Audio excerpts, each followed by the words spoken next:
A billion-dollar arms race just got punked by a kid with a 3D printer.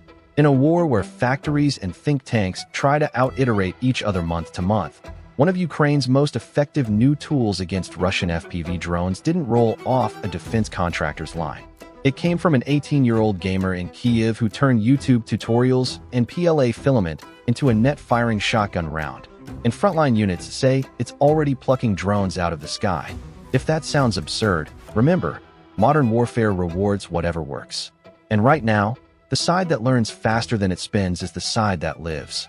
When Russia expanded the war in 2022, armored columns and artillery defined the opening act. 3.5 years later, the grammar of the battlefield has changed. Cheap FPV and loitering drones spot, harass, and kill with terrifying persistence. Even heavy armor like T-90MS and M1 Abrams has discovered there's no such thing as invulnerability when a $400 quadcopter can drop a charge into a grill the size of a dinner plate. Medics on both sides now describe casualty patterns driven by drones rather than by classic tube artillery. Ukraine leaned into drones first. Decentralized builds in flats, garages, and basement workshops, thousands of FPVs a month made from off-the-shelf parts. Russia countered with scale, centralized plants producing swarms of Garin or Shahid types for strategic harassment, and a growing stable of fiber-optic FPVs for the front line, immune to GPS jamming because they don't need it. That left Ukraine with a two-front defense problem: swarms at night across the entire country, and knife-fight FPVs over tree lines and trenches by day. High-end interceptors, Patriot, Iris-T, NASAMS, or air-to-air missiles from fighter cover, can swat slow crews or loud loiterers. But burning million-dollar shots on $30 to $100K drones is math you lose even when you win the intercept. Worse, Russia seeds raids with decoys to drain magazines. The answer has been layered defense. EW to blind and break links where possible, and guns, lots of guns, where EW can't reach or fiber optic guidance laughs at jamming. Guns come back, smarter.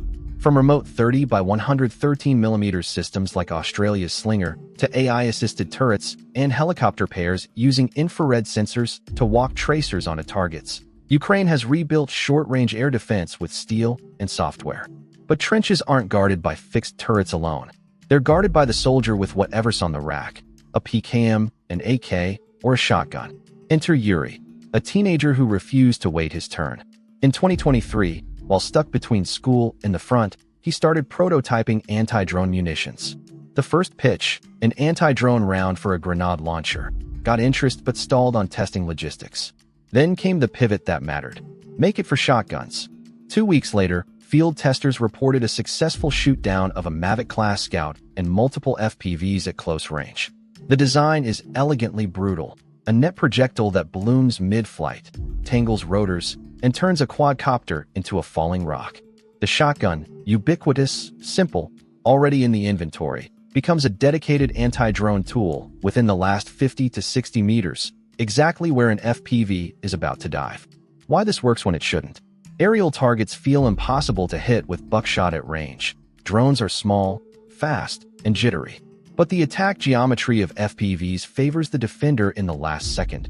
To deliver a charge, the drone must commit, line up, descend, stabilize, creating a window where angular velocity drops. Let's exploit that moment. You don't have to shatter a motor or pierce a battery. You just have to tangle one rotor and steel lift symmetry. Gravity handles the rest. A frontline guard with a $200 shotgun and a $20 to $40 net round can defeat a $1,000 to $5,000 FPV that was seconds from killing a vehicle or a squad. Even if only 1 in 3 attempts succeeds, the exchange is exceptional. You're buying survival and preserving scarce EW and missile inventory for threats only they can handle. The economics get better as production scales and prints speed up. The best defense is what you can carry. A net round is compact, doesn't require batteries, and slots into existing training pipelines. No bulky power packs, no spectrum deconfliction, no weather-sensitive antennas. It's the kind of device a platoon sergeant can field tomorrow with minimal instruction. This is for drones inside 60 meters. Aim slightly low on a diving profile. Fire only when the drone commits. The point is not to replace EW or cannon-based SHORAD. It's to stitch the last gap. EW harnesses and blinds. Mounted guns cover lanes and rooftops, and net rounds police the final meters over trenches, doorways, and vehicle hatches. Think of it like infantry smoke. Humble, local, decisive, something you pop in the moment where high-end systems can't be everywhere. Yuri's round is bigger than the round. It's proof that in this war, adaptation comes from anywhere: an incubator, a brigade R&D cell, or a teenager's CAD file after midnight. Ukraine's defense ecosystem has learned to move prototypes to the field in weeks, not years, matching the tempo of an adversary that also iterates fast. That speed isn't just technical, it's administrative and ethical. Commanders greenlight tests, feedback failures, and cut through peacetime red tape where the law allows. Strategic raids can push toward hundreds of loiterers a night. Ukraine reports high intercept rates with integrated air defense, but at a cost that must be husbanded. At the line of contact, FPVs multiply into packs that hunt movement out to tens of kilometers. Even a few percentage points of local defeat rate, an extra drone or two stop per hour on a hot sector, changes the rhythm of a firefight. Every prevented hit preserves a vehicle, a mortar crew, a medic's time, and buys the precious resource that matters most: confidence to maneuver. A compact sabot holds a folded net. Firing impulse carries it forward. A timed or mechanical release blooms the web at a set distance. The geometry is tuned for the common final approach profile: low oblique or vertical dive. The net's mesh needs to be coarse enough to bloom reliably, dense enough to snag at least one rotor, and weighted just enough to resist slicing without becoming a hazard downrange. The hardest part is nerves. The operator must hold fire until the FPV commits. Milliseconds that feel like minutes. Then aim not at the drone's nose, but where it will be as it descends. Drills with captured quadcopters and dummy rounds let squads build that timing. A handful of repetitions can convert fear into muscle memory. Wartime Ukraine balances innovation against strict explosives law. That's why shotgun-based, pyrotechnic light solutions find traction. Manufacturing must converge on consistent tolerances so rounds seat, cycle, and deploy cleanly. A jammed tube in a trench is more than an inconvenience. The path from cool prototype to issued kit runs through reproducibility and a minimal misfire rate. Goals that teenage inventors can hit if paired with machining partners and unit-level QA. Fiber optic FPVs change the playbook. EW can't jam a wire. That's why kinetic tools, guns, airburst rounds, and point defense tricks like nets matter more each month. You don't have to outrun the guidance when you can deny the last 10 meters of sky. Ukrainian firms are fielding proximity-fused 25 to 30 millimeters for remote turrets, rifle-caliber fragmenting rounds that seed a miniature shot cloud for 50 meters, and handheld jammers that give a platoon a pocket bubble against conventional radio-linked FPVs. Each tool handles a slice. None is a silver bullet. Together, they drag the kill rate on inbound drones upward, enough to change enemy behavior, which is the real objective. Russia adapts too.